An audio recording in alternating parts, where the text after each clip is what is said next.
time. McDonald from right here in Murfreesboro played his high school ball at Oakland High School, picking up his first sack on the year.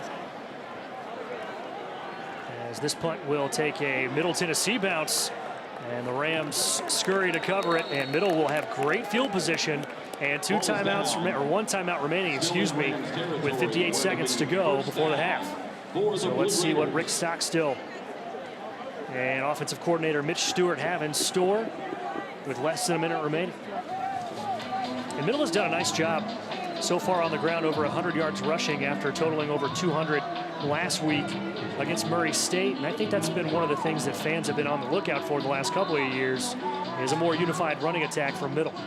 You're right, and being able to run that ball like we talked with Coach Stock, that when you're able to run the ball with traditional running backs, it opens the entire playbook. So to be able to rush for 100 yards in the first half, we know Vadiato has some rushing yards in that, but still be able to get 100 yards on the ground lets you know what's your team's identity, that you're going to run the ball. And if any team can run the ball, then it's going to open up their pass as well. So you got to be happy about that if you're the OC, Coach Stewart, and the head coach, Coach Stockstill, for the Blue Raiders. Meanwhile, just 23 yards on the ground rushing for Colorado State. And talk about a running game that really hasn't been existent. Colorado State with just 139 yards rushing total in the first 2 games of the season.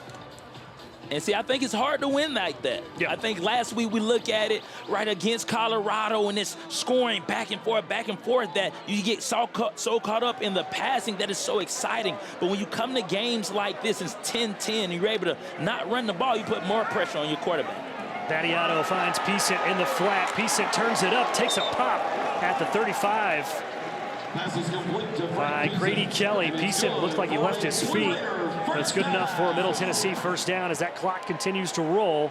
Less than 50 seconds remaining, and Middle with 1 timeout to burn. Vadiato to throw on first down, running out of time, and took the sack. And now Middle's got to burn their timeout. James Mitchell, the defensive tackle, with his first sack on the season. And Middle has to waste their last timeout.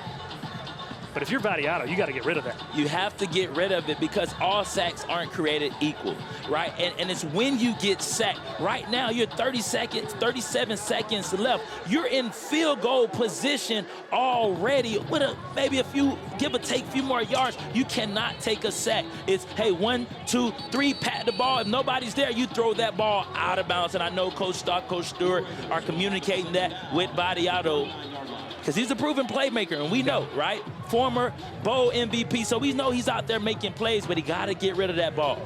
He has to. And remember, under 2 minutes, the clock does stop after a first down. Part of that new timing rule in college football this year. But now 2nd down and 14, another low snap. Elijah Metcalf can't haul it in, and not sure he was going to go anywhere after he made the catch. And a little surprising not to see Middle Tennessee go more toward the boundary there.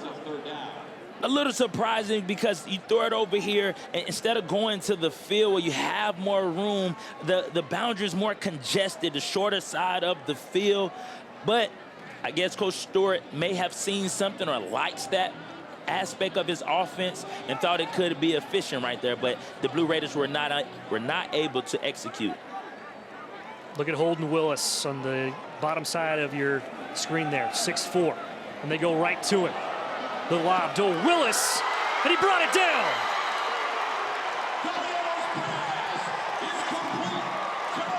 Holden Willis made the catch and dropped at the 3-yard line.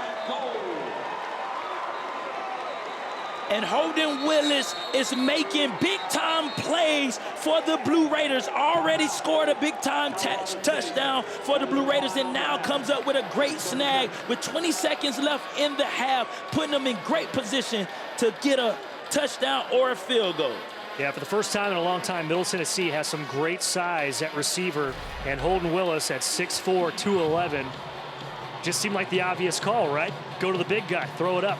Jump ball. ball. Make a play, yeah.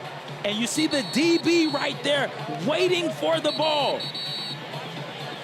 run right there. Number 3 is waiting for the ball. All DBs out there that are watching, you have to go attack the ball, especially if you're smaller than the receiver, because their high point is going to be taller than yours, so you have to jump and go get that.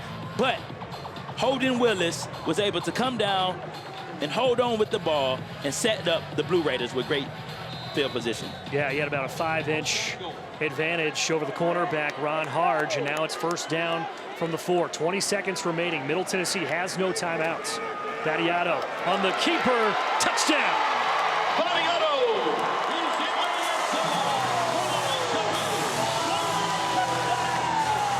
First rushing touchdown on the season for Nick Battiato gives Middle Tennessee a touchdown lead with 16 seconds remaining in the first half. So this Rams offense has gone nowhere in the last quarter or so. What do you want to see from the Rams here? A sustained drive. You want to see them being able to put the ball back in their playmakers' hands. Horton, Hoker, they are the playmakers. There's Horton on the screen pass. He finds room, and he's going to have a first down. And you see the explosiveness of Torrey Horton, and that is exactly why he is going to be a Sunday player next year. Absolutely, and I really think my headset's connected to the quarterbacks, because I just said get the ball in your playmaker's hand, and boom, right there, Horton, first down. Rollout on first down, finds a receiver, that is Ross Simmons, and that is going to be close to a first down. Looks like he's going to be just shy, as Fluellen, the safety and the second leading tackler for Middle Tennessee coming into this game, makes the stop. But now it's second down and 1, and now there seems to be a little bit of energy on this Rams offense, as Fowler Nicolosi changing the play a little bit. Kobe Johnson in the backfield. He's going to take the handoff. Skips around to the outside. He's got nowhere to go as Hartley slings him to the ground. But lots of flags down in the background. Rams looking for a late hit penalty, unnecessary roughness. I don't think they're going to get it. And that was a great play by Raekwon Hartley right there. Holding on the offense, number 75. 10-yard penalty from the previous spot. Second down. So that's Jacob Gardner, one of the captains on this Rams squad. He has started every game of his career. This is his 36th straight start.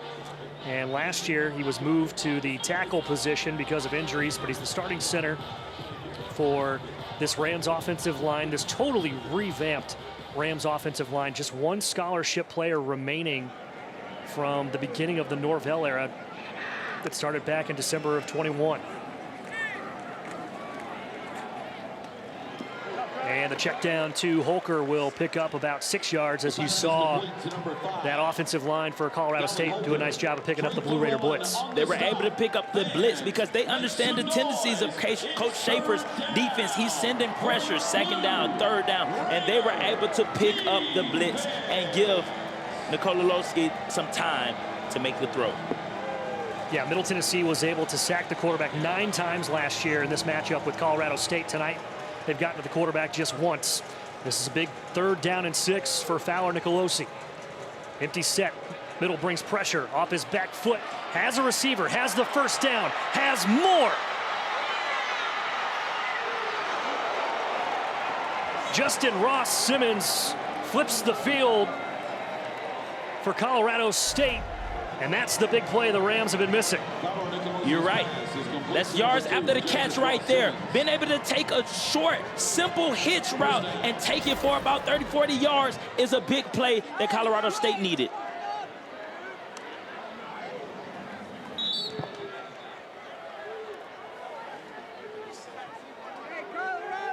Number 28, Van Shield on the carry. First carry tonight for Van Shield, redshirt sophomore. Mentioned that Morrow has left this game with an injury.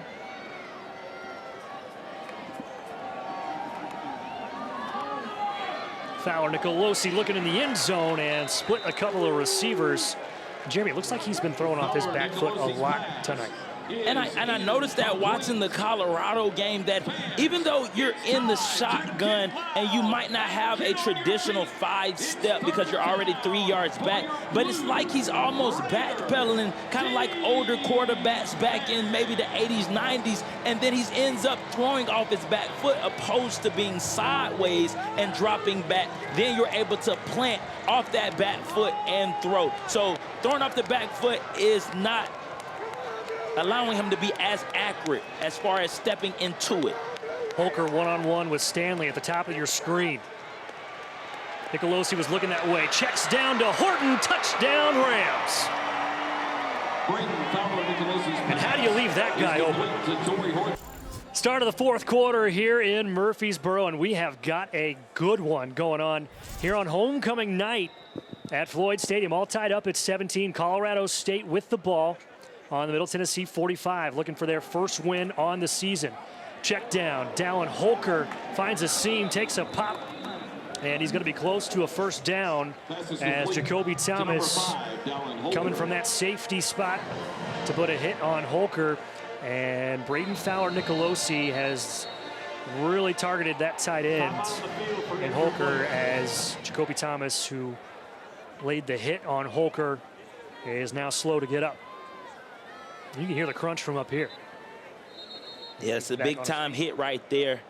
Jacoby Thomas loves to be the hammer, not the nail. But Holker is a big target out there, very physical player himself. So that was almost like hammer versus hammer. Yeah, Holker's got him by about 45 pounds and a few inches. So it's second down and 2.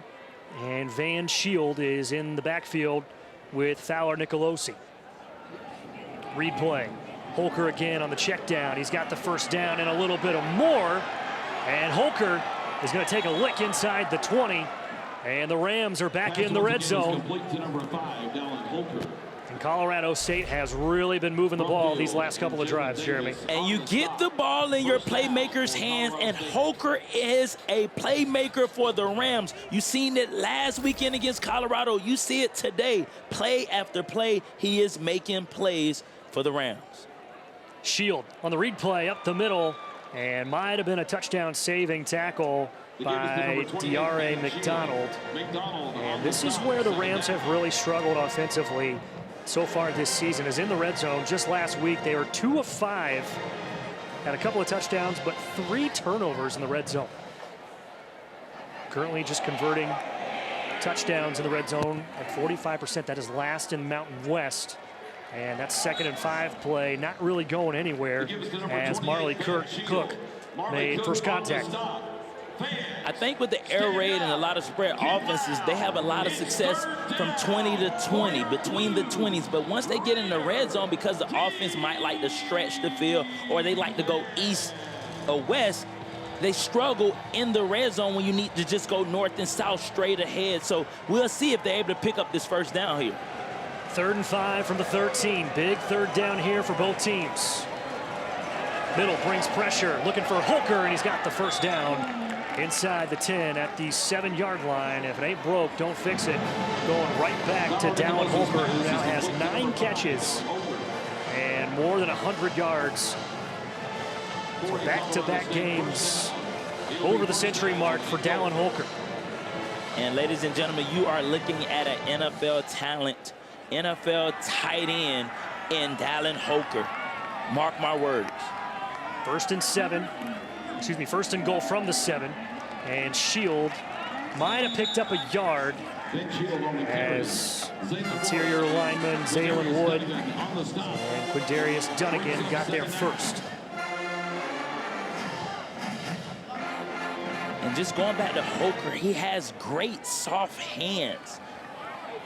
Great hands. Yeah, and for being 6'5", 235, he's pretty nimble on those feet. 2nd and goal from the 7. No gain on the pickup. We're on the run from Shield. 3 wide near side. Holker by himself on the top of your screen. Nicolosi looking for the corner, looking for Horton, and a one-handed grab by Torrey Horton for 6.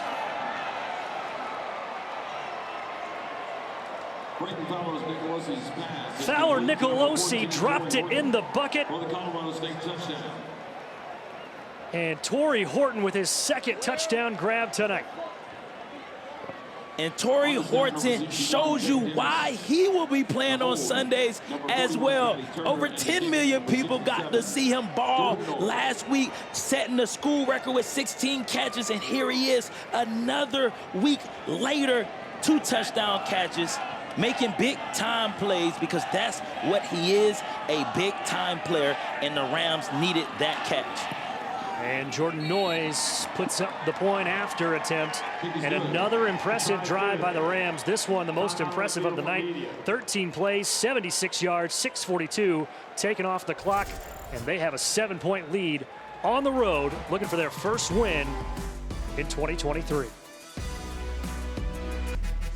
31-17, Colorado State has scored 21 straight points.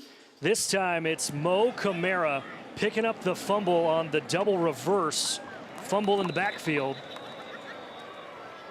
It'll be first down. And the Rams have sucked all of the mojo out of this building. And as we talked to Coach Norvell this week, he said, hey, we have to bring our own juice.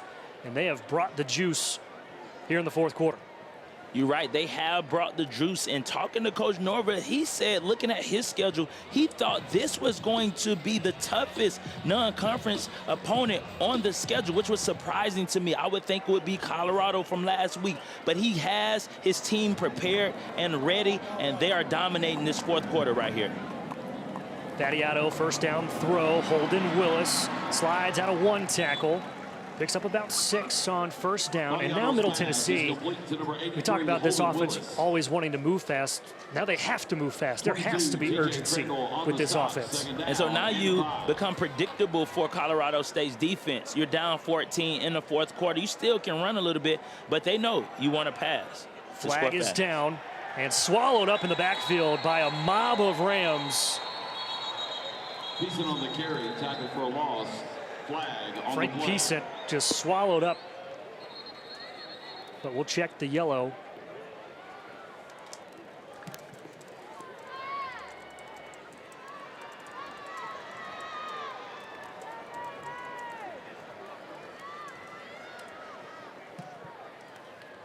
Offside on the defense, number 8.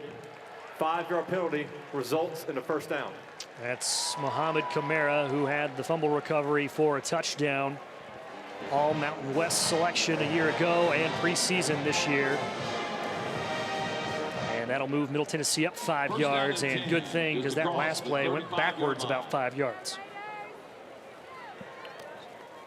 So now first down and 10 from the 35. It's going to be Middlebrook, who will slide up to about the 40 before he's finally brought down.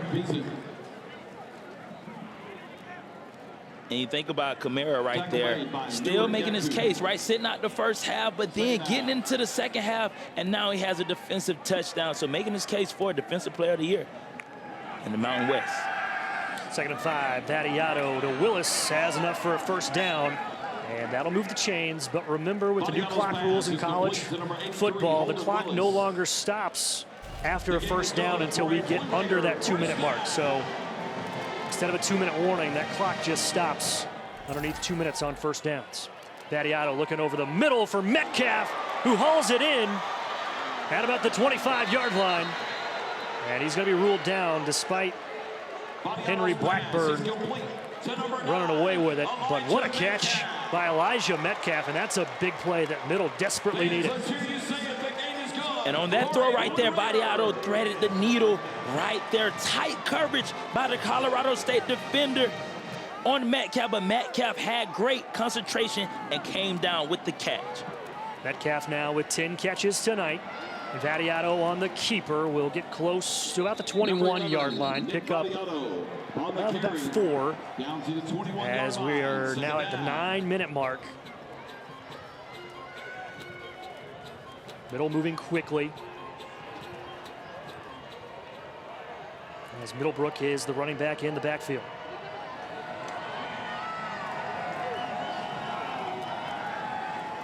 Screen pass, Metcalf trying to turn it upfield, and a nice tackle on the perimeter by Chase Wilson. As Metcalf is going to be just shy of the line to gain. So now it's 3rd down and called about 2. And this is where we've seen the Blue Raiders sputter out the last couple of drives, being able to get it down closer to the red zone, and then, unfortunately, not able to push it through for a 1st down. We'll see if they can pick it up here. Handoff, Middlebrook gets out of 1 tackle and is not going to get it. Chase Wilson yet again making the stop, but that defensive line got through that Middle Tennessee offensive line. And now a huge, huge 4th down for Middle Tennessee. 4th and 4 on the Rams 19. And you can actually hear the contingent of Rams made the trek from Fort Collins, making a little bit of noise. 4th and 4, read play. Vattiato running out of time. Now back the other way. Vattiato is going to take it himself and pick up the 1st down at about the 10-yard line. Nick Vattiato running about 70 yards to pick up 5. And Vattiato right here spin moving and shaking the whole team as he goes to his right now to his left and was able to pick up the 1st and step out of bounds, doing the smart thing. Making big plays, Nick Vattiato keeps the drive alive. Clock still ticking. Ball is on the 12. So not a goal-to-go situation just yet. Willis from that H-back spot. And he probably should have tried to fall out of bounds on that, as the clock will continue to roll after a pickup of about 2. So clock a huge factor in this ball game as it continues to roll under 7 minutes. And the Blue Raiders must get a touchdown on this drive. 2nd down and 8. Line to gain is the 2. Vattiato to throw across the middle, touchdown. Elijah Metcalf on the slant route gets Middle Tennessee within striking distance with 6:34 to go. And Elijah Metcalf making plays like DK Metcalf for the Seahawks, coming up big for the Blue Raiders, making big plays on that drive, and now the big catch for the touchdown. And that was a great job by Vattiato all drive long, coming up with big plays in the air and on the ground with his feet. And it's a career night for Elijah Metcalf, both in receptions and yards. That is catch number 12 as that kick is blocked. Oh, that is huge. Big number 90, Grady Kelly. The freshman All-American a year ago got his hands on it. And it's an 8-point ball game.